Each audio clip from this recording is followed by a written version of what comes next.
स्वागत है आपका मेरे कार्यक्रम रूबरू में। मैं विश्वेंदु जयपुरियार। शहर में कई समस्याएं हैं और इन समस्याओं को लेकर जूझते हुए हमने एक युवा को अक्सर देखा है। उनका नाम सच्चिदानंद पांडे है। लोग उन्हें सच्चू जी के नाम से भी बुलाते हैं। आइए उनसे बात करते हैं, क्योंकि हाल में ही उन्होंने आप पार्टी में ज्वाइन किया है। तो इनकी क्या महत्वाकांक्षा, एक समाज सेवी से एक राजनीतिज्ञ का सफर, ये खुद सच्चू जी आज हमें बताएंगे। सच्चू जी, आपका बहुत बहुत स्वागत है। सबसे पहले आपको नमस्कार, आपके चैनल के लोगों को भी नमस्कार। और जो आप देख रहे हैं कि हम हजारीबाग के लिए जूझ रहे हैं, जूझने का वजह है कि हजारीबाग में जो भी प्रतिनिधि बने आज तक तो कार्य नहीं करते हैं। तो हमको राह दिखाना पड़ता है कि यहाँ गड्ढा है रोड में, आपका इतना दूर रोड खराब है, टोल नाका लग जाता है तो हमको दर्द होता है कि अब कितना आदमी को पैसा लगना शुरू हो जाएगा। छड़वा डैम गहरीकरण के लिए पैसा आता है और वापस चला जाता है, तो दर्द होता है कि अगर सूख गया है तो कब उसका फिर हो पाएगा, तो उसके लिए लड़ना पड़ता है। और आप जब हजारीबाग को अब देखेंगे तो हजारीबाग को जितना बड़ा बड़ा लीडर मिला हजारीबाग में, जितने बड़े बड़े राष्ट्रीय स्तर के भी लीडर रहे और जो विधायक रहे यहाँ पे, तो उनका भी पहचान मुख्यमंत्री पास एक बेहतर दोस्ताना संबंध में रहा। लेकिन हजारीबाग को डेवलप करने में किसी ने अभी तक अपनी रुचि को नहीं दिखाया है। तो हम तब तक लड़ेंगे जब तक हजारीबाग में युवाओं के रोजगार नहीं हो का साधन नहीं बन जाता, पर्यटन के रूप में यहाँ विकसित नहीं हो जाता। कई एक ऐसा जगह है पर्यटन के रूप में, और यहाँ की जो मूलभूत सुविधाएं हैं, जैसे नगर पालिका कहाँ है आज खोजिएगा पता नहीं चलेगा, खाली वो टैक्स वसूला जा रहा है, ठीक है। तो नगर पालिका समझ में नहीं आ रहा। जिला परिषद क्या कर रहा है वो भी आपको समझ में नहीं आ रहा। जिला परिषद अपने में मस्त है, अपने में ये कर रहा है। और रहा कि जनप्रतिनिधि हैं तो वो लोग का एक बिजनेस, जो व्यापार बोलते हैं, व्यापार ज़्यादा है, लोगों के काम जो है वो कम है, जो कि वो लोग जनप्रतिनिधि जनता के हित में पहले काम करना चाहिए। तो हमको लगता है कि उसमें थोड़ा रुचि जनता में कम है, व्यवसाय में कुछ लोगों का जाता है। हम अभी तक जो देखे हैं कि जिस लड़ाई को शुरू किए वो लड़ाई पूर्ण रूप से चाहे प्रशासन के माध्यम से जो भी काम हुआ है तो हम लोगों को बता रहे हैं कि अगर आप लड़िएगा तो शहर के विकास में कहीं बाधक हम लोग नहीं बनते हैं, जहाँ तक शहर का विकास होता है उस माध्यम से। तो ये सब है, और अगर हम नहीं जूझेंगे तो फिर जूझेगा कौन। और हमेशा एक विपक्ष के तौर पर किसी न किसी को एक चश्मा ले खड़ा रहना होगा कि आपके जनप्रतिनिधित्व काल में ये कमी है, हम उस कमी को दिखाने के लिए हमेशा खड़े हैं। और युवाओं के लिए सिर्फ बोलेंगे कि आप राजनीति से दूर मत भागिए, आप राजनीति में स्टेबल होइए। आपका भी स्टेज है, आपका भी एक समय है, आपका एक समय में आपको प्रतिनिधित्व करने का मौका मिलेगा। और हम दल में रह करके भी आज हम जूझ रहे हैं। हम जिस दल में जाते हैं वहाँ पर पूंजीपति लोग को ही तरजीह दिया जाता है, लेकिन आने वाले समय में है, जनता भी देख रही है, तो हमको लगता है जनता भरोसा। आपका कहना है कि किसी को तो चश्मा लेके खड़ा होना पड़ेगा ताकि वो जो गलत हो रहा है उसके खिलाफ आवाज उठे या लोगों को दिखाया जा सके। हाँ, दिखाया जा सके।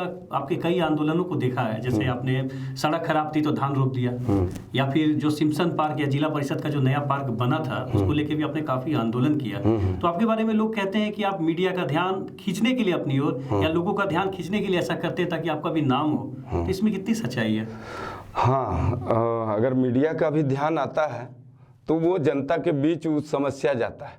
अब अगर हम धान रोपते, अगर वहाँ सड़क गड्ढा नहीं होती, सड़क अगर जर्जर नहीं होता तो हम कभी नहीं रोपते वहाँ पे, ठीक है। अगर सिम्पसन के नाम से अगर पार्क नहीं बनता, वो अंग्रेज वो है जो 1857 में करीब करीब सैकड़ों क्रांतिकारियों को एक साथ फांसी दिया है, भारतीय सैनिकों को।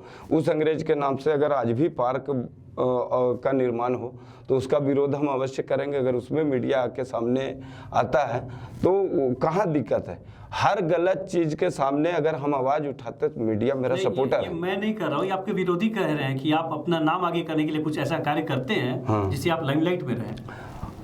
अगर हम नाम लाने के लिए सिर्फ करते तब तो कोई बात होता, लेकिन वो काम भी तो है। जो गड्ढा के लिए हम लड़ते हैं वो गड्ढा भरा जाता है, जो रोड में हम 10 किलोमीटर चलते हैं 10 किलोमीटर का रोड भरा जाता है। जिस सिम्पसन पार्क के लिए हम करते हैं, अगर वो गलत होता तो नाम तो नहीं हटता। और उपायुक्त महोदय आके फिर बोलते हैं कि ये गलत हुआ था, हमको जानकारी नहीं थी। तो हम जो जूझ रहे हैं, चाहे मैंने ये मीडिया की ओर हम आकर्षित करने के लिए कोई काम नहीं कर रहे हैं, हम जनता हित में काम कर रहे हैं। अब कोई भी काम देख लीजिएगा, अभी फिलहाल जस्ट का बात बता रहे हैं कि सालों से जैकेंट झील के पास से लेकर के और इमली कोठी तक एक गड्ढा है, जो कि हमको लगता है कि एक स्कूटर घुस जाएगा, इतना बड़ा गड्ढा था। सब लोग आते जाते हैं उसमें। कई एक स्कूल है उस क्षेत्र में, हमारे माननीय विधायक जी का भी 2-2, 3-3 स्कूल है। कई एक छात्र छात्राओं से भरी गाड़ियां उस रोड में जाती है और पूरे शहर का हर घर का बच्चा उस रोड से गुजरना है। उसके बाद भी वो गड्ढा किसी को दिखाई नहीं दिया। अगर हम उस गड्ढे के लिए हम वहाँ पर पहुँचे और गड्ढा के लिए लड़े और प्रशासन के नज़र में गया और तुरंत भरा गया, तो मेरा क्या उसमें हमको क्या उसमें लाइमलाइट होने की ज़रूरत था। गड्ढा भर गया, उसके बाद तो हम कभी नहीं बोले कि आप छापिए कि हमारे मार्फत भरा गया, सिर्फ हम दिखाए, काम हो गया। और लाइमलाइट काम करते हैं तो लोगों को जानकारी भी होना चाहिए कि कौन आदमी काम किया है। तो अगर हम अच्छा काम करते हैं तो लोग हमको जानते हैं आज के डेट में, और हमको सराहते भी हैं बहुत जगह। और कुछ लोग अगर इस तरह की बातें अगर करते हैं तो हमको लगता है कि उनको थोड़ा सा हमारे साथ आने की ज़रूरत है, उसमें द्वेष रखने की ज़रूरत नहीं है, क्योंकि जो गलत है उसके मेरे आवाज़ के साथ आवाज़ मिलाना चाहिए लोग। सचिदानंद जी, मैं चाहूँगा कि दर्शकों को आप बताएं शहीद जयमंगल पांडे के बारे में। आप उनके वंशज हैं और क्या वो कहानी थी, ताकि आज की युवा पीढ़ी ये जान सके कि कोई ऐसा एक घटना घटा था और कैसे उन लोगों ने बाउदी से डट के मुकाबला किया था। वो पूरी कहानी क्या है? ऐसा है कि 1857 की क्रांति किसी से छुपी हुई नहीं है और वहीं से देश आज़ाद की शुरुआत हुई थी। और स्वतंत्रता आंदोलन बहुत बड़ी आंदोलन थी उस समय, 1857 की क्रांति। तो लोग को थोड़ा सा कन्फ्यूजन है, उस कन्फ्यूजन को पहले हम दूर करते हैं। एक मंगल पांडे है, एक जय मंगल पांडे है। तो मंगल पांडे 29 मार्च 1857 को उस सुअर की चर्बी और गाय की चर्बी, मैंने गाय की चर्बी हिंदुओं के गोली कारतूस में दिया जाता था और मुसलमानों में सुअर की चर्बी को दिया जाता था।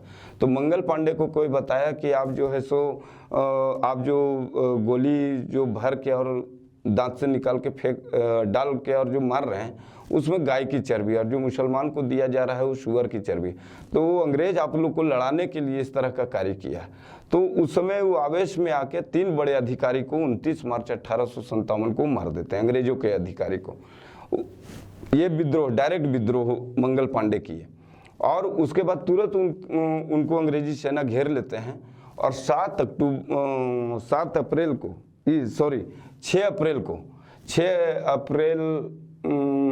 अप्रैल 1857 को उनको ट्रायल किया जाता है और 8 अप्रैल को फांसी दी जाती है। 29 मार्च और 8 अप्रैल, मात्र 10 से 12 दिन। ये घटना है मंगल पांडे की, और ये 7-10 दिन में पूरे भारत में आप कल्पना नहीं कर सकते कि पूरे भारत में इतना बड़ा विद्रोह कोई कर सकता है। लेकिन क्या है, उस समय लगभग 7 लाख हमारे भारतीय क्रांतिकारी शहीद हुए हैं। हम सबको आपके चैनल के माध्यम से सबसे पहले नमन करते हैं। उस वीर पुरुष मंगल पांडे को सबसे पहले नमन करते हैं कि उन्होंने पहली बलिदानी देने के लिए गोली चलाई थी अंग्रेजों पर। उसके बाद संपूर्ण भारत में एक क्रांति की ज्वाला सुलगने लगी थी, जिसका नेतृत्व जयमंगल पांडे किए थे। तो जयमंगल पांडे के समय में जो था, पत्राचार के माध्यम से एक तय सीमा की गई थी, और उसमें इनके साथ में सहयोग में थे पांडे गणपत राय, माधव सिंह, चम्बा सिंह, विश्वनाथ शाही, नीलांबर पीताम्बर, शेख भिखारी, उमराव टिकैत और नादिर अली शाह और बाबू वीर कुंवर सिंह और ये झांसी की रानी लक्ष्मीबाई, ये सबको पत्राचार के माध्यम से जयमंगल पांडे ये विद्रोह एक तय किए थे कि पूरे संपूर्ण भारत में एक साथ एक समय में हम लोग क्रांति करेंगे और अंग्रेजों को खदेड़ेंगे, और इसके बाद जो है सो अंग्रेज भारत में नहीं रहेंगे और हम उसी समय देश आज़ाद करवा लेंगे। ये प्लानिंग वे की लड़ाई थी, और ये इसमें सारे लोग सहयोग कर रहे थे जयमंगल पांडे को। तो जयमंगल पांडे डोरंडा छावनी में सूबेदार के पद पर थे, तो सूबेदार उसमें बहुत बड़ी पद थी। उसके बाद अंग्रेज ही था और उसके बाद नीचे ये थे। मंगल पांडे सिपाही थे। जयमंगल पांडे सूबेदार थे, आर्मी इन चीफ थे उसमें। तो इनका जो छावनी में पकड़ था बढ़िया, जो बोलते थे वही। तो ये जो अपने लोगों को समझा पाए कि हम कब विद्रोह करेंगे, कैसे चलेंगे, तो इनकी 700 टुकड़ी सेना लेके इन्होंने डोरंडा में विद्रोह कर दिया। डोरंडा में विद्रोह कर दिया और वहाँ जितने संदूक बंदूक जितने थे वो अंग्रेजों के लूट लिए, अंग्रेजों को बंदी बना दिए गए। उसमें जिनका हम नाम लिए अभी तक, पांडे गणपत राय, माधव सिंह, ये लोग सब इनका सहयोग किए। और ये लोग यहाँ से बाबू वीर कुंवर सिंह तक आरा जाना था। आरा में बाबू वीर कुंवर सिंह की सेना ये लोग को सपोर्ट करती, यहाँ से फिर मेरठ जाते और मेरठ के बाद ये लोग दिल्ली पर कब्जा करते और मेरा देश उसी समय आज़ाद हो जाता। ये 1857 की सबसे बड़ी लड़ाई है। तो इस लड़ाई में ये लोग चतरा में ही ये बालू माथ होते हुए, टोरी चंदवा होते हुए ये लोग मारते धरते जो अंग्रेज।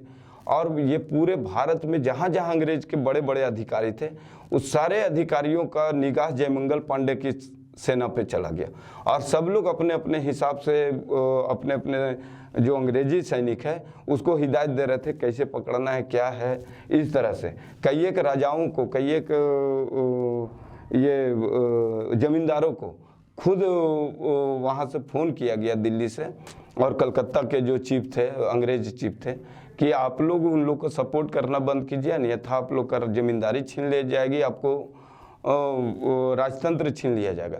तो कई एक लोगों ने अपने हाथ बांध दिए, जिसके चलते भी थोड़ा सा ये लोग कमज़ोर हुए। और उसके बाद ये लोग चतरा में पकड़ा गए और चतरा में पकड़ाने के बाद 2 अक्टूबर को इन लोग को ट्रायल किया गया। काली पहाड़ी है चतरा में, वहाँ 2 अक्टूबर को ट्रायल किया गया और 4 अक्टूबर को इन लोग को फांसी दी गई। लेकिन 2 अक्टूबर के ट्रायल के बाद भी शहीद जयमंगल पांडे 64 वर्ष की उम्र उस समय उनका था। और जब इनको ट्रायल किया गया तो नादिर अली को बोले कि ऐसा है कि अब तो हम लोग को मरना है ही, फांसी पर चढ़ना है, तो हम लोग क्यों ना एक और चांस ले लेते हैं अंग्रेज को खदेड़ने का। तो उस समय आप चतरा जब जाएंगे तो उस समय 56 अंग्रेजी सैनिक को इन लोगों ने मार गिराया ट्रायल के बावजूद भी, जिसका कब्र आज चतरा में बना हुआ है। और जहाँ पे फांसी पड़ी चतरा में शहीद जयमंगल पांडे और नादिर अली के साथ, वहाँ 150 भारतीय सैनिकों को एक साथ पेड़ पर लटकाकर फांसी दे दी गई। तो ये एक प्लानिंग में भारत में स्वतंत्रता, इसको विद्रोह नहीं बोला जाए, स्वतंत्रता संग्राम समर था। इस समर में सारे भारत के स्वतंत्रता सेनानी थे। उसके बाद इस तरह का प्लानिंग में लड़ाई नहीं हुआ। फिर भगत सिंह जैसे लोग आए, खुदीराम बोस जैसे लोग आए, चंद्रशेखर आज़ाद लोग आए, अपने अपने स्तर से सबों ने लड़ाई लड़ी। लेकिन अगर पूरे भारत में स्वतंत्रता संग्राम आंदोलन बोलिए तो वो जयमंगल पांडे और वो हजारीबाग की धरती से है। और ये लोग जान नहीं रहते और हम वंशज जरूर हैं, हम हजारीबाग की धरती से हैं। तो हजारीबाग के लोगों को हम बताने के लिए निकले हैं कि हजारीबाग की धरती क्रांतिकारी धरती है, क्रांतिकारी की जन्मभूमि है और इसको छिपाया गया है ये में।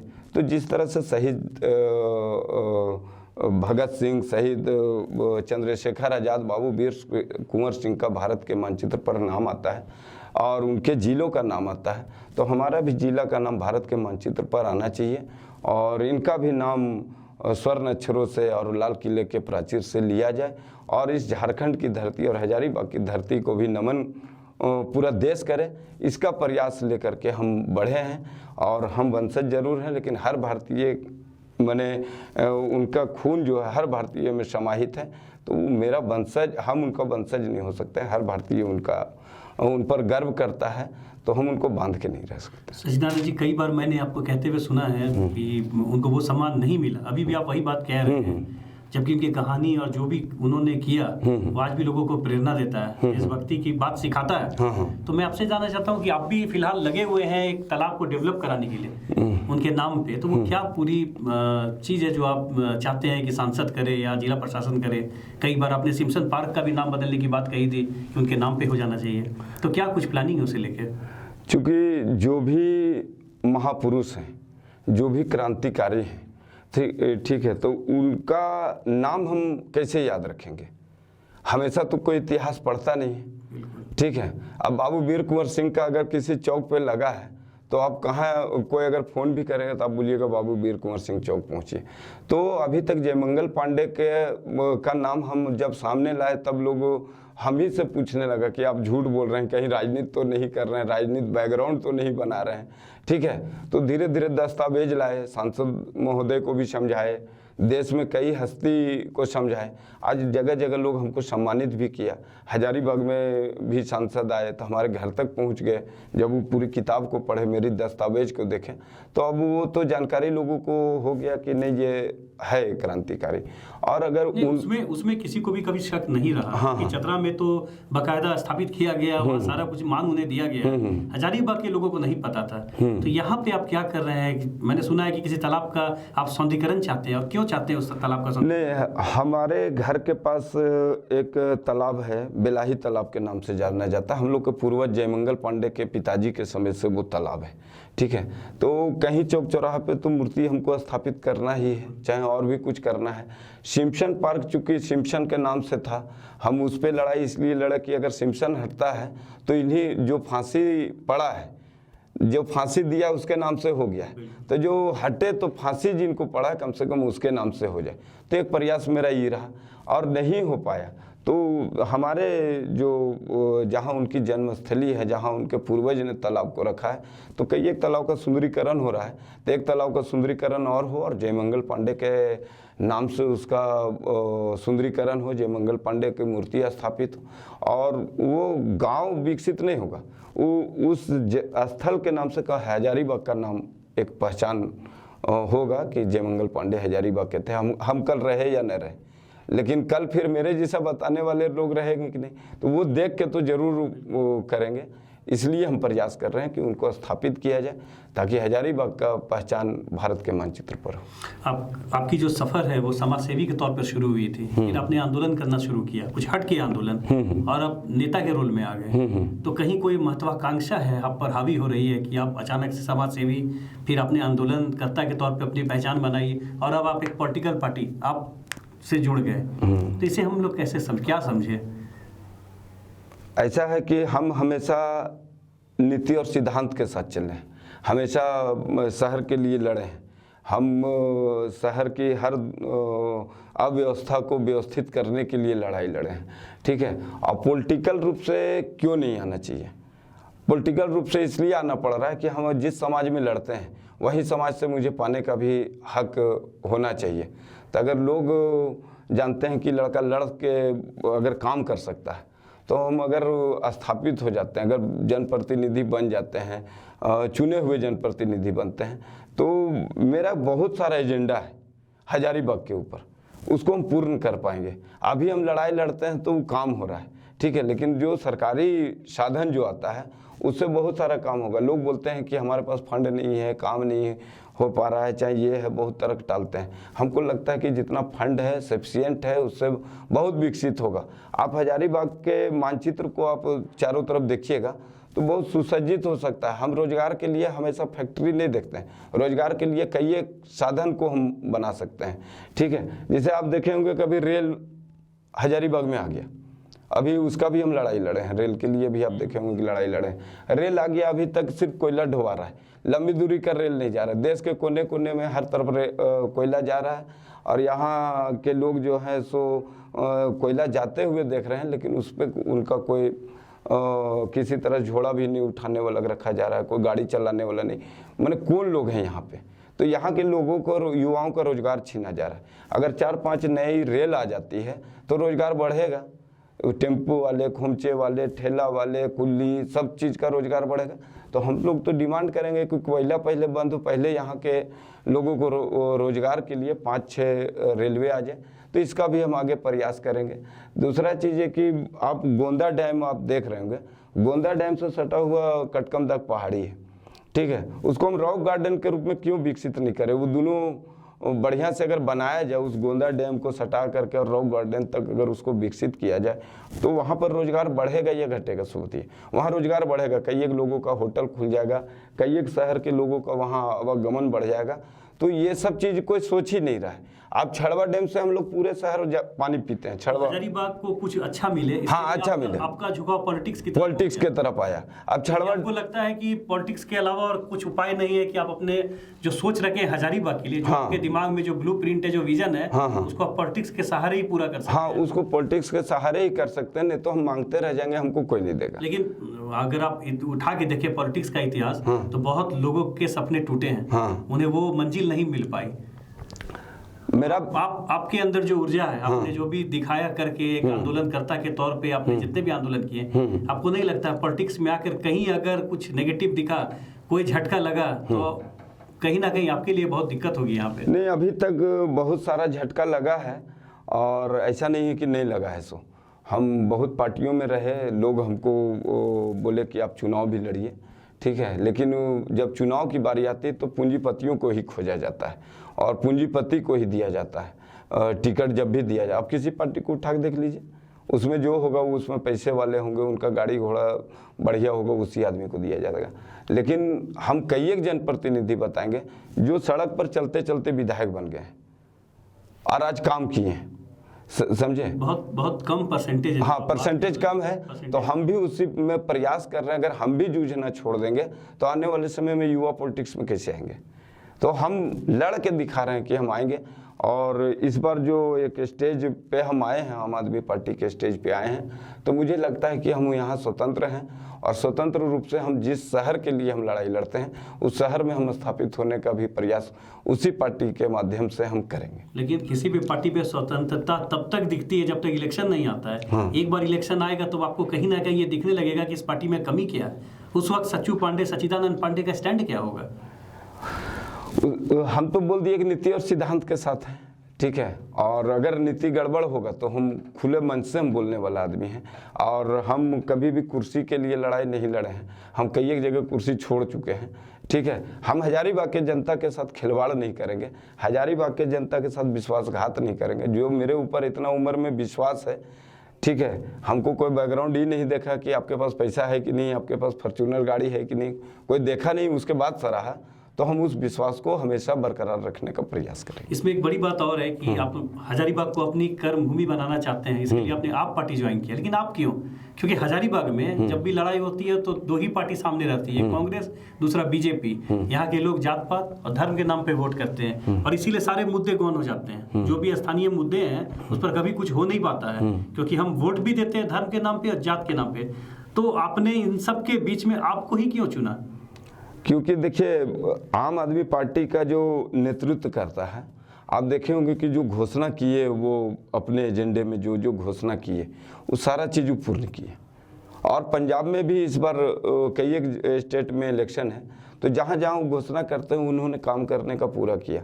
उन पर कोई जैसे ब्लेम नहीं कर सकता है कि आपने ये कहा था और ये नहीं किया, ठीक है। दूसरा चीज़, हजारीबाग को उस मानसिकता से हमको उतारना है, ठीक है, इंसानियत का एक पहचान बनाना है। जिस हजारीबाग को हिंदू मुस्लिम करके लोग लड़वाना चाहते हैं, चाहे धार्मिक आधार पे लड़वाना चाहते हैं, और वैसे लोग आ जा रहे हैं इसमें जो कि हजारीबाग के कभी उस चश्मे से देखा ही नहीं जिस चश्मे से वो आए हैं, ठीक है।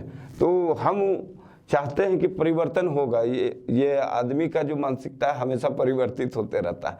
तो हमको लगता है तीसरा विकल्प हम लोग नजर आएंगे और काम किए हैं। कुछ व्यक्तित्व भी काम करता है, तो अगर मेरा व्यक्तित्व काम करने वाला है, लोग सराहते हैं, तो उम्मीद है कि एक बार हमको भी देखेंगे। व्यक्तित्व काम करता है, लेकिन आपकी पार्टी भी तो यहाँ कमजोर है, कार्यकर्ता नहीं है। उसमें 3 साल समय है, और 3 साल में जब आम आदमी पार्टी 7 साल में 2-2, 3-3 स्टेट पर वो हावी हो सकती है, तो 3 साल मेरे पास समय है। युवाओं को स्टेज नहीं मिला, युवाओं को नेतृत्व करने का मौका नहीं मिला। हम लोग नए युवा चेहरे को ला करके नेतृत्व आगे बढ़ाएंगे। अभी कुछ ही दिन हुए हैं और आप साल भर में आम आदमी पार्टी को तीसरा विकल्प के रूप में देखेंगे। आप युवा चेहरे की बात करते हैं, लेकिन युवा तो राजनीति में आने से, आज का युवा राजनीति में आने से डरता है, तो उसे कैसे कन्विंस करके आप लाएंगे पार्टी में? नहीं, हम कन्विंस कर रहे हैं कि अगर आप कंधा अपने आप को कमज़ोर कर लीजिएगा तो देश कमज़ोर हो जाएगा, क्योंकि युवाओं के कंधे पर पूरा देश बोला जाता है। और हम लोग 18 से 25 बरस के युवा जो होते हैं उनको देश के बॉर्डर पर के लिए आर्मी की बहाली में लिया जाता है। समझे, पुलिस की बहाली में लिया जाता है। तो लोग बोलता है कि समाज का रक्षा ये कर सकता है और देश का बॉर्डर का भी रक्षा ये कर सकता है। लेकिन जैसे ही समाज नेतृत्व की बात आती है तो युवाओं को बोला जाता है आप युवा हैं, थोड़ा सा अभी आपका और समय है। हम बताना चाहते हैं आप यूथ को भी दीजिए और भरोसा कीजिए, परिवर्तन करेगा और काम करने का जो जज्बा यूथ में है वो काम दिखेगा। आपसे जानना चाहेंगे, क्योंकि मैंने भी काफ़ी लंबे समय से पत्रकारिता में हूँ, तो मैंने देखा है कि यहाँ पे आंदोलन नहीं के बराबर होते हैं। कई पॉलिटिकल पार्टियां हैं यहाँ, लेकिन कोई भी आंदोलन नहीं करती। सच्चू पांडे ने काफ़ी आंदोलन किया है, तो क्या अब आपसे जुड़ गए हैं, तो क्या आने वाले समय में हम यहाँ के जो मुद्दे हैं उस पर आंदोलन देखेंगे? कोई ऐसी धारदार आंदोलन आप करेंगे हर मुद्दे पर? आप हमको लगता है कि फरवरी लास्ट होते होते एक बड़ी मुद्दे को हम लेकर के मार्केट में आ रहे हैं, ठीक है। तो और हम हमेशा हम पक्ष में रहें, विपक्ष में रहें, या हम पार्टी में रहें या न रहें, लेकिन हजारीबाग जब हम देखते हैं कि यहाँ कुछ कमी है तो आप एकदम विश्वास कीजिए कि हमको नींद नहीं आता है कि आखिर सारा व्यवस्था रहते हुए क्यों इस तरह से, और हम रात में ही सोचते हैं कि हमको सुबह जाके आंदोलन कर देना। तो वो आंदोलन दिखेगा ही, मेरे खून में ही आंदोलन है। हम क्रांतिकारी के अगर वंशज कहलाते हैं तो हम तब तक क्रांति करे रहेंगे जब तक हम जीवित रहेंगे। लेकिन ये नींद जो आपको नहीं आती है, कहीं खुद के सपने को पूरा करने के लिए तो नहीं है? नहीं, अब इसको तो आज हम इस रूप में आए हैं कि हम चुनाव लड़ेंगे, लेकिन इससे पहले कभी चुनाव लड़ने का सपना हमने कभी संजोया नहीं था। और आप जब से हमको लगता है कि आप भी होश संभालें इसी शहर में, हम तब से हम किसी न किसी मुद्दे को लेकर के आ रहे हैं। हम जिस समय झारखंड विकास मोर्चा में थे उस समय तो चुनाव लड़ने का सपना नहीं था, लेकिन उस समय भी जब 16 रोड खराब थी पूरे शहर की, आप एक एक रोड जाते होंगे तो रोड खराब थी, तो 3 दिनों तक अनशन किए थे। हम घर छोड़ दिए थे, 3 दिन तक झंडा चौक पे खड़े सोते थे। 3 दिन में 1 दिन पानी तक हम नहीं पिए थे। तो अपने हम जान को भी लगा करके हम रोड बनवाने का काम किया। मनीष रंजन डीसी थे और उन्होंने काम शुरू करके हमको जूस पिला करके उठाया था। तो हम उस दिन भी किए थे, आगे भी करेंगे, हमारा जोश जज्बा कम होने वाला नहीं। अंतिम सवाल, आज के युवाओं से क्या कहना चाहेंगे? युवाओं से यही कहना चाहेंगे कि देश आपका है, समाज आपका है, और सही नेतृत्व सही दिशा में आप चलें।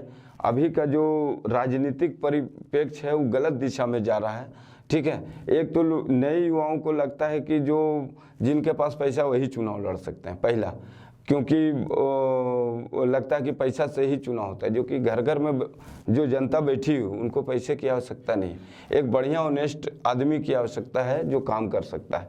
तो हम लोग घर घर जाने का प्रयास करेंगे। तीसरा चीज़ है कि अगर युवाओं का नेतृत्व खत्म हो जाएगा तो नेतृत्व फिर कौन करेगा आने वाले दिन में, ये समझना होगा। जो पूंजीपति है कल वो आएंगे, फिर कल उनके पुत्र आएंगे, कल उनके पुत्र आएंगे, ठीक है, लेकिन काम कभी शहर में नहीं हो पाएगा, समाज में नहीं हो पाएगा। कहते हैं लड़ने वाले लोग आवे, लड़ने वालों की ज़रूरत है। और ये देश मेरा ज़िंदगी, जब तक हम मनुष्य है तभी तक ज़िंदगी, इसके बाद कहाँ पैदल लेंगे नहीं कहना। तो आए तो कुछ करके जाए। सच्चिदानंद जी, आपने नए सफर की शुरुआत की है, हमारी शुभकामनाएं कि आपको वो मंजिल आपकी मिले, और आपने समय निकाला हमारे स्टूडियो में, इसके लिए बहुत बहुत धन्यवाद। तो अगली बार फिर मिलता हूँ किसी नए अतिथि के साथ। धन्यवाद।